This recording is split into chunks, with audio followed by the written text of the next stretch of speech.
Once upon a time, in a whisper-soft valley tucked between green mountains, there lived a very special dragon named Blaze.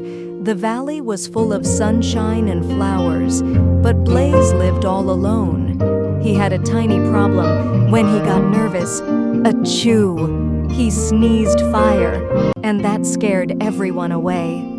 One morning, little Riri walked into the dragon's cave with her snacky backpack and big, curious eyes. "Wow," she said, "a real dragon." Dragon hid behind a rock. "Go away," he sniffled. "I sneeze fire." But Riri just giggled and said, "That's okay.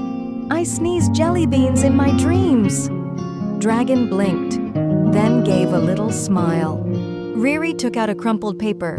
"Wanna bake cookies?" she said. "My mom says it helps when you're fiery." Dragon had never baked, but he wanted to try. They mixed flour, sugar, and chocolate chips. Riri danced with a spoon. Dragon used his fire to warm the oven. It smelled so good. Dragon sneezed. His fire made the cookies crispy and crunchy. That evening, Riri and Dragon took the cookies to the village. People peeked and hid. Even a goose fainted. But Riri stood tall and held out a cookie. One boy took a bite. "Yum," he said. Then everyone tried one. Soon their fear melted. They were all smiling. From then on, Riri and Dragon had a cookie shop called the Cozy Cave. Dragons and people ate together. Even trolls came for the yummy marshmallow cookies.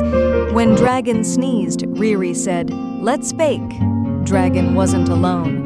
The valley had laughs, cookies, and friends.